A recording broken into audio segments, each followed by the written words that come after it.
we are going to be bringing on our first guest now. And our first guest actually is two gentlemen,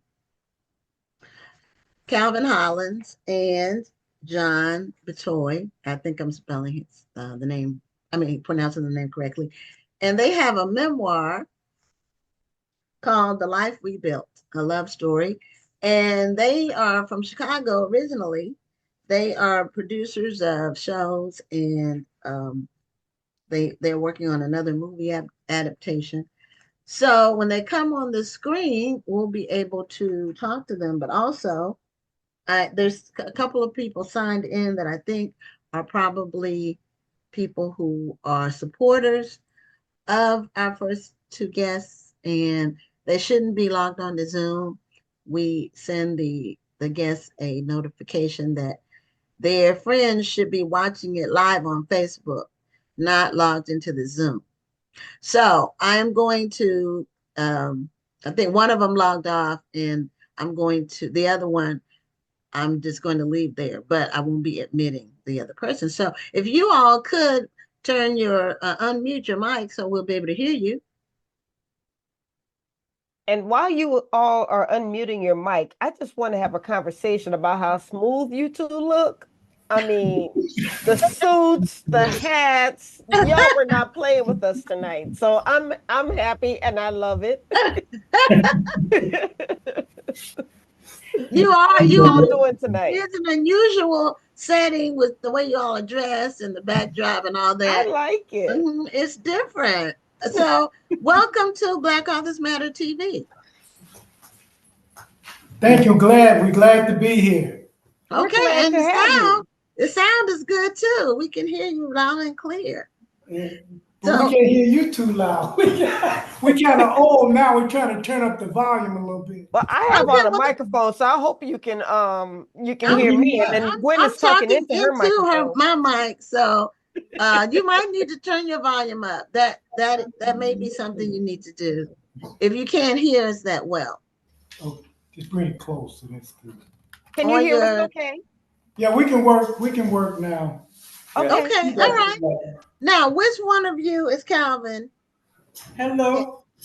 Wave, Okay, you're Calvin. Calvin is the pretty one. Yeah, ain't no pretty. Ain't no pretty in there. This is gonna be a fun interview, Gwen. I can see it now. You are John. You wear the cap, and he wears the hat. So I got the hat. He got the cap. So okay. All right, I got it.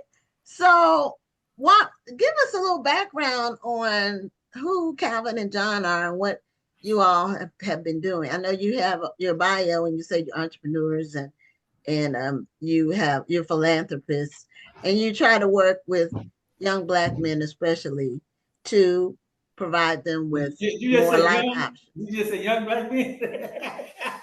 Well, that's what it says in your bio. Yeah, well, you say you work with young Black men. We started out that way. So no, I said work. I said work with young Black men.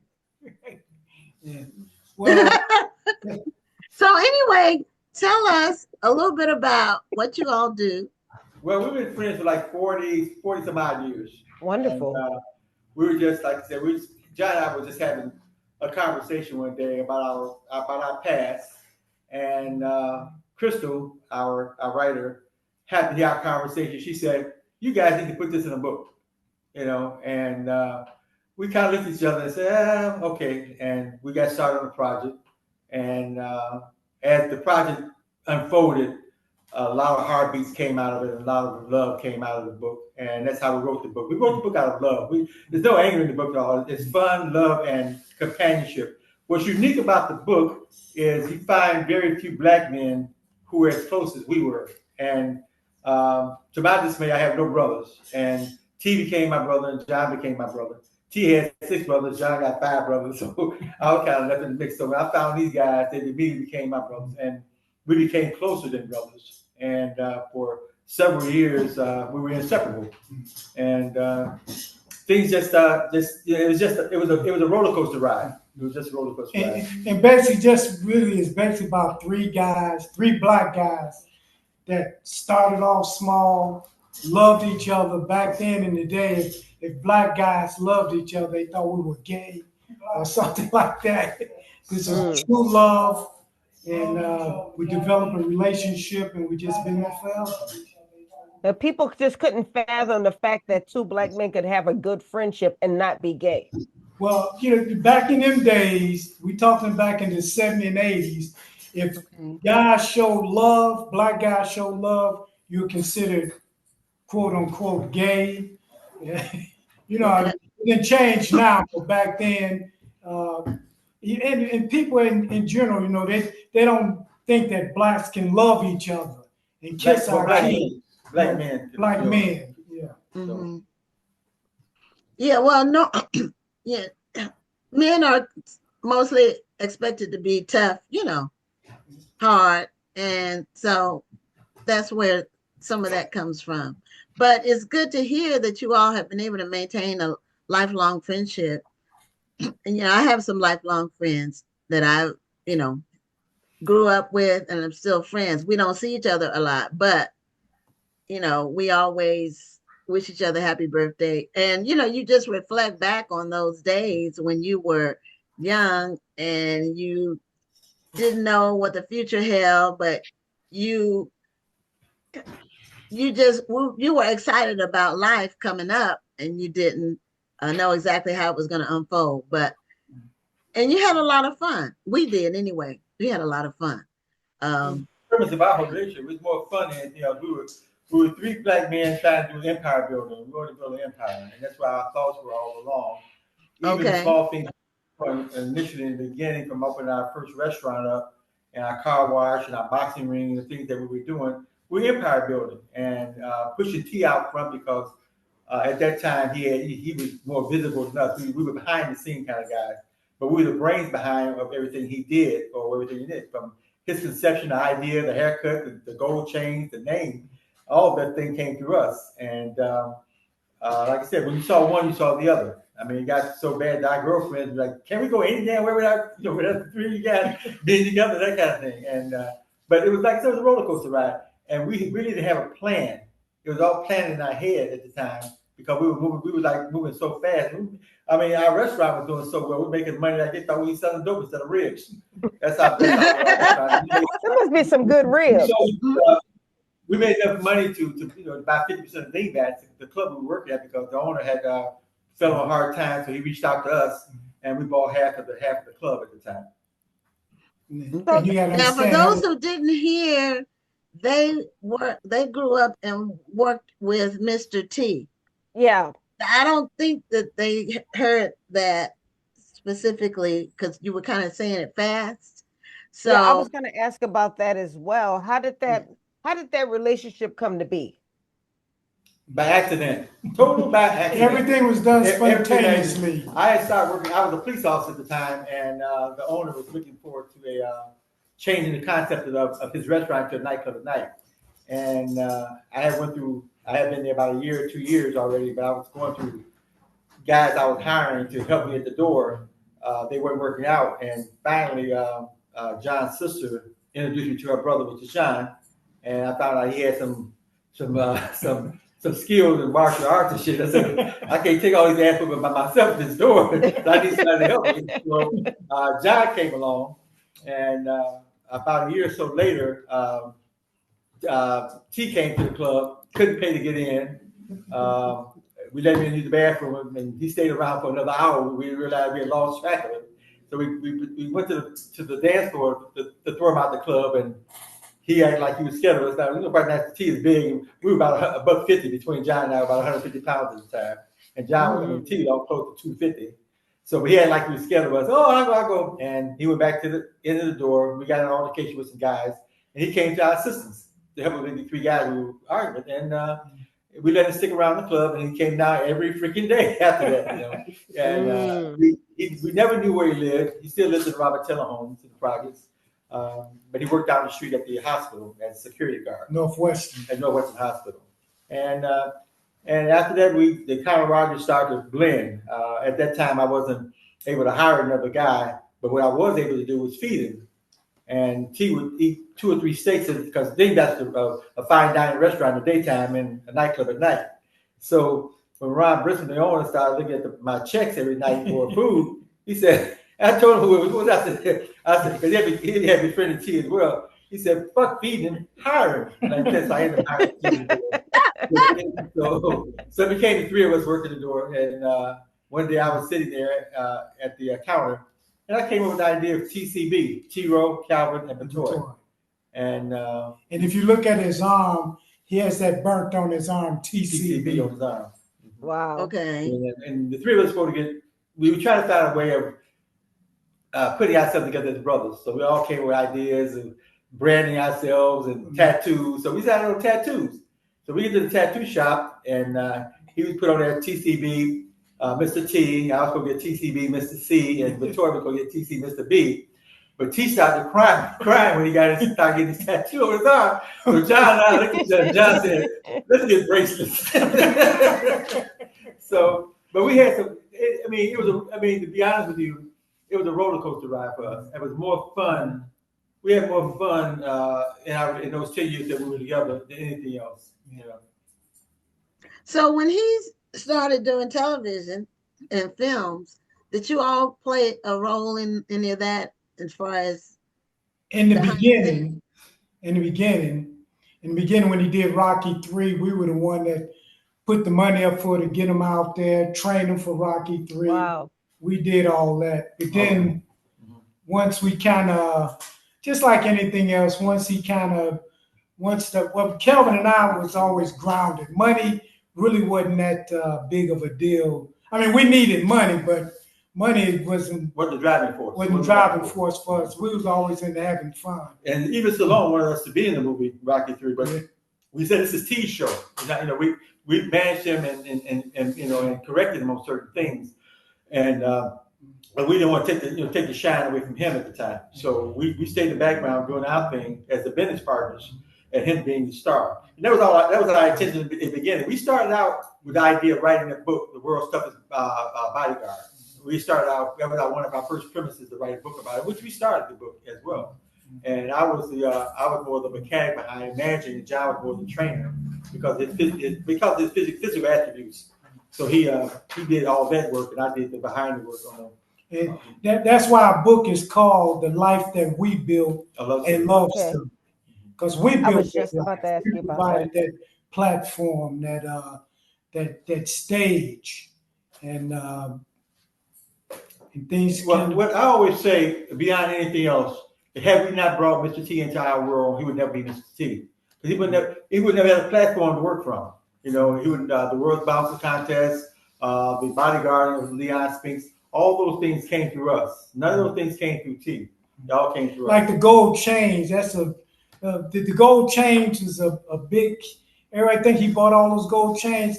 Kelvin and I was fighting at Dean Bats every night, and we tear up. Back then we had like $500-600 suits. We tear up the suit. So if you come down there and start a ruckus, we'll just take your gold chain. So we took one chain. I had one on. Next one, Kelvin get a chain. Then we might have two each. But we fighting every night. We're not gonna walk around with 20 pieces of gold. We're getting the team. I had a female friend who worked at Carla Jewelers, and fortunately she brought some chains down the road. As a matter of fact, her name was Angie, and we changed her name to Goldie because of the fact she was bringing so many chains to us every Friday. Another chain. And that time was the layered look, all the layered looks and that kind of thing. T had one chain when he first met, which was a razor blade, a gold razor blade. And that was the only chain he had. And after we started creating this idea of the Mandinka look that he calls it, then that's how. That's the real story. How the chains get started. So why didn't you think about maybe developing more artists? You seem like you did a lot for Mr. T. Well, like I said, this wasn't developing nothing. We just some brothers got together, and things just happened. It was more happenstance than was creative. So it wasn't a plan, really. It was just y'all were rolling with what was happening. Yeah, we just rolling. We was back in the time. This was the hottest club in the city of Chicago. We down on the Gold Coast with only blacks. We down there in tuxedos. Everybody in the world thought we was famous, and we just some young kids from the West Side. Well, y'all dress like y'all famous right now. Well, even now, people still think we famous. But here in Chicago, everywhere we go, everybody know the story on us. And you figure Dean Batch was like Studio 54 in New York. 54 in New York. We had everybody. Everybody came through. We picked and choose people coming through the door. You know, it was the line was outside the door. So we picked and choose our clients. Even with T, we weren't gonna let him in the club because he like a buffoon that night because of the coat he had on and the clothes he had. Because he always, I mean, his dress was just ostentatious. It was just a weird dress. But we slowly got him out of the zoot suits. The zoot suits and got him into a tuxedo and stuff like that. Okay. We couldn't change his mannerism. His mannerism. His personality. He's a comedy mirror. I mean, he would mess with people, and matter of fact, so badly that the owner of the club wanted to get rid of him because he aggravated the customers so bad because he had to walk the T. They're paying to be the star tonight, not you. But he couldn't get rid of him because he didn't get rid of both of us as well. So he couldn't do anything. He put a suggestion box that the customers suggest what to do, and we would take all the bad comments out of the suggestion box about because all things that get rid of Mr. T, get rid of that ass on the front door. That's all the things to say, you know. Okay, now who came up with the phrase "I pity the fool"? Where did that come from? No, that was T. That was his own. That was his own original. Okay. That was T. He was very creative and very smart. That was T. Yeah. All that bogus stuff, that was T. Okay. And we because that's the phrase he's known for. he originated that one. And he's known for it. And even when he would do commercials and things like that, he would use that phrase still. Well, everyone who's read the book, it's like they love it, and because we put our heart into it, and fortunately we found Crystal who could write for us, and now we have a young lady now who's writing the scripts for us right now. When she initially started writing and reading the book, she said, "Y'all only got one story. Y'all got several stories. You got a series of stories here to tell." So Megan, she came in on board now, and she is now putting the script together, and we reaching out to some studios and stuff of that nature for a possibility of doing a miniseries on our story. It's not because it's our story, it's just such a unique story. And we've been told by many, many people that it's just not our story. It's a story that has compassion, love, and foresight. That's what we have. So so right now you're looking for an executive producer who can bring these shows to life. Yes, we're reaching out to several studios right now. Matter of fact, I reached out to Salone company, which is called Babel Productions, and because he was the first one who brought T into the limelight, because he really fought for T. We were out there when they initially did the reading, and they didn't want T. They wanted who did they want? They wanted some boxes. They Joe Frazier. Joe Frazier. They wanted some real boxes instead of T. But T, we had screened T so well. Matter of fact, we bought at that time, the recorder cost us like $2,500. Yeah, one little recorder. We bought a recorder. That was a big recorder because back then it had the big tape and stuff. We bought that just to do interviews. So we're doing commercials with him, selling Dove soap and all those kind of things of that nature, just to get him prepped up for the interview. But the great thing about T, like I say, very smart man. He was able to rehearse and know everybody's lines. He knew Tyra Shires' lines. He knew Rocky's lines, he knew Virgin Meredith's lines, he knew everybody's lines. So Stallone was impressed with that, but Charles and Winkler, who was the executive producers, they wanted someone else. But Stallone stood on it and said, "No, this is the guy I want." So that's how he ended up doing the movie. So that's how he ended up. And he was a lot of those lines that was T. That wasn't no acting. That was T in real life. Right. And then T was kind of, he was a big guy, but he was kind of fat. Yeah. So John had eating tuna fish and rice every day. And bananas to get him in physical shape for the movie itself. So if you look at the picture of him being what he was at Dave Bass to the movie, you see the total transformation that John created for his body. I helped him with the lines. I rehearsed the line. John rehearsed the body. That's all I can say. And if you get a copy of our book, you'll see in the book we got plenty of pictures. The nostalgia from fat to everything. We were considered businessmen. We were considered gangsters. We were considered. We had all kinds. It was everything. We were title everything. Everything, but we're just regular guys having fun, living the life. Everybody thought we were something, that we was. Well, that's a good thing. I remember my grandmother telling me that when she graduated from high school, all of the girls were required to dress the same. They had to have the same dress, the same shoes, the same stockings, because the the mothers at the school or the sisters at the school, because she went to a Catholic school, they didn't want anybody to be able to tell the difference from the rich girls from the poor Right. girls. They wanted everybody to look alike.